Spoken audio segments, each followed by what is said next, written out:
Hey friends of the blend, Baker here from Board Online, Board Offline. This week I'm going to skip the portion of the show out of respect for requests from Aaron. I'm not going to tell you that we're talking about gaming on the go this week because presumably everybody else has already done that. Instead, let's get right to the segment. When I found out what the segment was this week, I immediately thought of two games. The first was The Resistance. Now, this game is probably pretty obvious for a lot of people. It's small, it's compact. If you use just the base game for Resistance, it's very small. It takes up about this much room on a table, and then everybody has some cards, and that's it.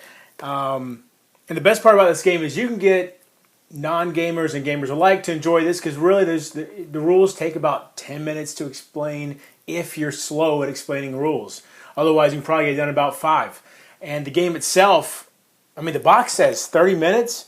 I played my first time playing Resistance with other people who had never played the game and one person who didn't play games at all, and we didn't have a game go past 15 minutes. The other one, though, is a little bit more unorthodox, probably. I'm talking about Pandemic. And people are going to say, whoa, this is a huge game in terms of carrying around in luggage or something like that. And yeah, that's true. But hear me out. With Pandemic, you've got a theme that everyone can relate to. Everyone can really can get behind the idea of fighting off diseases, trying to save the world. And yeah, it's like worst case scenario because you got 4 diseases ravaging the world at the same time. But the rules are fairly simple. You can get people interested who have never played games before. I know that I have certainly had success with most people that I've tried to get to play this game that were not gamers before. And so the reason why I like this game whenever I go places is because it's easy to find people to play it. And that's why I think that Pandemic is a really great game to take on the go, despite the fact that it's fairly large and is definitely one of the greatest cooperative games of all time.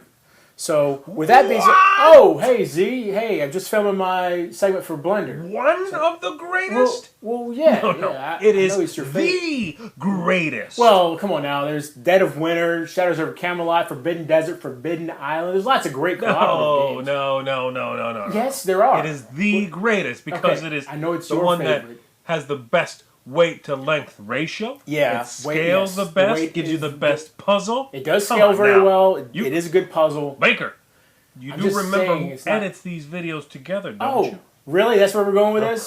Let me hear it. It's the greatest. With some feeling. No, okay, it's the greatest. It's the greatest. Okay, is that good? My finger is on the delete button. Whoa, right okay. Now. Okay, it's the greatest. It's the greatest. Is that good? Are we good? That will suffice. For now. Pandemic.